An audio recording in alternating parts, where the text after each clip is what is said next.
SIR ಮತದಾರರ ಪಟ್ಟಿಗೆ ನಡೀತಾ ಇರೋ ತೀವ್ರತರವಾದ ಪರಿಷ್ಕರಣೆ.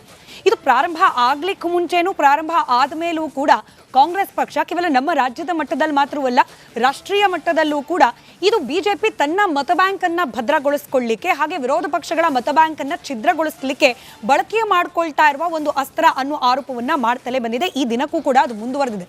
ಕೇಂದ್ರ ಚುನಾವಣಾ ಆಯೋಗವನ್ನ ಬಳಕೆ ಮಾಡಿಕೊಳ್ಳಲಾಗ್ತಾ ಇದೆ. SIR ಅನ್ನೋ ಹೆಸರಲ್ಲಿ ಸಕ್ರಮವಾದ ಮತದಾರರನ್ನ ಕೂಡ ಅಕ್ರಮ ಮಾಡುವ ಪ್ರಯತ್ನ ಮಾಡಲಾಗ್ತಾ ಇದೆ ಇತ್ಯಾದಿ ಇತ್ಯಾದಿ. ನಮ್ಮ ರಾಜ್ಯದಲ್ಲಿ ಬೇಕೋ ಬೇಡವೋ ಒಟ್ನಲ್ಲಿ ಪ್ರಕ್ರಿಯೆಗೆ ಸರ್ಕಾರ ಕೂಡ ಸ್ಪಂದಿಸ್ತಾ ಇದೆ.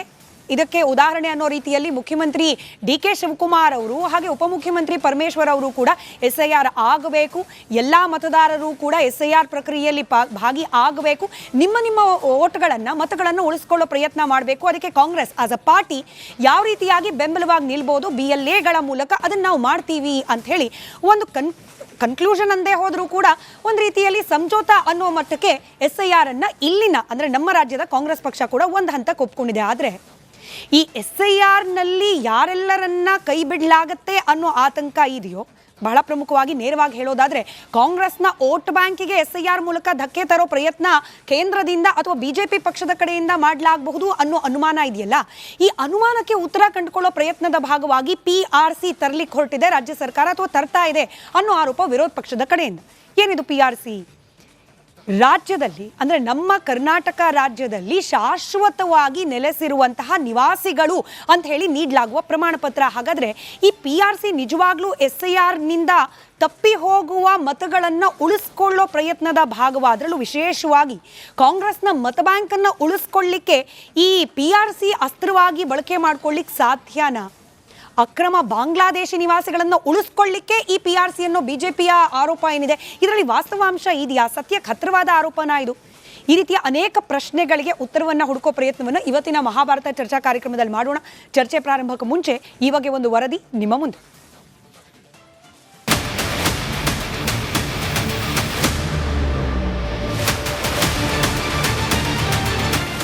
ರಾಜ್ಯದಲ್ಲಿ SIR ಪ್ರಾರಂಭಕ್ಕೂ ಮೊದಲಿನಿಂದಲೂ ಆಡಳಿತಾರೂಢ ಕಾಂಗ್ರೆಸ್ ಪಕ್ಷ ಅನುಮಾನವನ್ನ ವ್ಯಕ್ತಪಡಿಸುತ್ತಲೇ ಇದೆ. ಬಿಜೆಪಿ ತನ್ನ ಅನುಕೂಲಕ್ಕೆ ತಕ್ಕ ಹಾಗೆ ಮತಪಟ್ಟಿ ಪರಿಷ್ಕರಣೆಗೆ SIR ಅನ್ನ ಬಳಕೆ ಮಾಡಿಕೊಳ್ತಾ ಇದೆ. ಚುನಾವಣಾ ಆಯೋಗ ಪಕ್ಷದ ಕೈಗೊಂಬೆಯಾಗಿದೆ. SIR ಮೂಲಕ ಕಾಂಗ್ರೆಸ್ ಮತ ಬ್ಯಾಂಕ್ ಒಡೆಯುವ ಹುನ್ನಾರ ನಡೆಸಲಾಗುತ್ತಿದೆ ಇತ್ಯಾದಿ ಆರೋಪ ಈಗಲೂ ಮುಂದುವರೆದಿದೆ. ಇದೆಲ್ಲದರ ನಡುವೆ ಗುಂಪು ಗುಂಪಾಗಿ SIR ಮಾಡಲಾಗ್ತಿರೋದನ್ನ ದೋಸ್ತಿ ಪಾಳೆಯ ವಿರೋಧಿಸಿದ್ದು ನಿಮಗೆ ಗೊತ್ತೇ ಇದೆ. ಇಷ್ಟೆಲ್ಲ ಗೊಂದಲದ ನಡುವೆ ರಾಜ್ಯ ಸರ್ಕಾರ ಇತ್ತೀಚೆಗೆ ಅಧಿಸೂಚನೆ ಹೊರಡಿಸಿರುವ ಕರ್ನಾಟಕ ಶಾಶ್ವತ ನಿವಾಸಿ ಪ್ರಮಾಣ ಪತ್ರ 2026 ಭಾರಿ ವಿವಾದಕ್ಕೆ ಕಾರಣವಾಗಿತ್ತು. SIR ಪ್ರಕ್ರಿಯೆಯಲ್ಲಿ ದಾಖಲಾತಿ ತೋರಿಸುವಲ್ಲಿ ವಿಫಲವಾಗಿ ಮತದಾನದ ಹಕ್ಕನ್ನ ಕಳೆದುಕೊಳ್ಳುವ ಆತಂಕ ಇರುವವರಿಗೆ PRC ಮೂಲಕ ಹಕ್ಕು ಕೊಡಿಸೋ ಯತ್ನ ಇದು. ಇದರಲ್ಲಿ ಅರ್ಹತೆ ಕೊಡೋಕೆ ಹೊರಟಿದೆ ಅನ್ನೋದು ವಿಪಕ್ಷಗಳ ಆರೋಪ. ಕೂಡಲೇ ಮಧ್ಯ ಪ್ರವೇಶಿಸುವಂತೆ ಕೇಂದ್ರ ಸಚಿವೆ ಶೋಭಾ ಕರಂದ್ಲಾಜೆ ಕೇಂದ್ರ ಗೃಹ ಸಚಿವ ಅಮಿತ್ ಶಾ ಅವರಿಗೆ ಪತ್ರ ಬರೆದಿದ್ದಾರೆ. ನಿಮ್ಮ ಉದ್ದೇಶ ಒಂದೇ, ನಿಮಗೆ ವೋಟ್ ಬ್ಯಾಂಕ್. SIR ನಡೀತಾ ಇರುವಾಗಲೇ ಇದನ್ನು ಮಾಡಿರುವಂಥ ಉದ್ದೇಶನೇ ಯಾವ ಇಲ್ಲಿಗಲ್ ವೋಟರ್ಸ್ ಅನ್ನ ನೀವು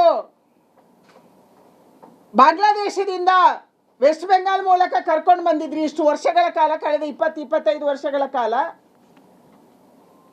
ಅವರನ್ನ ಈ ರಾಜ್ಯದ ನಾಗರಿಕರು, ಈ ದೇಶದ ನಾಗರಿಕರು ಮಾಡೋಕ್ಕೆ ನೀವು ಹೊರಟಿದ್ದೀರಿ, ಅವರಿಗೆ ಪೌರತ್ವ ಕೊಡೋಕ್ಕೆ ಹೊರಟಿದ್ದೀರಿ.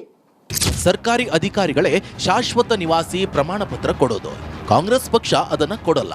ಆರೋಪ ಮಾಡೋ ವಿಪಕ್ಷಗಳಿಗೆ ವಾಸ್ತವದ ಅರಿವೇ ಇಲ್ಲ ಅನ್ನೋದು ಸರ್ಕಾರದ ಸಮರ್ಥನೆ. ನಾವು ಕೊಟ್ಟ ತಕ್ಷಣನೇ ಇವರೆಲ್ಲ ಒಪ್ತಾ ಇದ್ದಾರಾ? There is a process. ಈಗ ಇದಕ್ಕೆ ನಾವು ಇಲ್ಲಿಗಲ್ ಇಮಿಗ್ರೆಂಟ್ಸಿಗೆ ಮಾಡ್ತಾ ಇದ್ದೀವಿ, ಬಾಂಗ್ಲಾದೇಶಿಗೆ ಕೊಡ್ತಾ ಇದ್ದೀವಿ, ಏನಾದರೂ ಕಾಮನ್ ಸೆನ್ಸ್ ಇಟ್ಟು ಮಾತಾಡ್ತಾರ BJP ಅವರು? ರಾಜಕೀಯ ವಾದ ಪ್ರತಿವಾದ ಏನೇ ಇರಲಿ, ಅಸಲಿಗೆ ಶಾಶ್ವತ ನಿವಾಸಿ ಅಂದ್ರೆ ಯಾರು? ಅದನ್ನ ದೃಢೀಕರಿಸೋ ಹಕ್ಕು ಯಾರಿಗಿದೆ?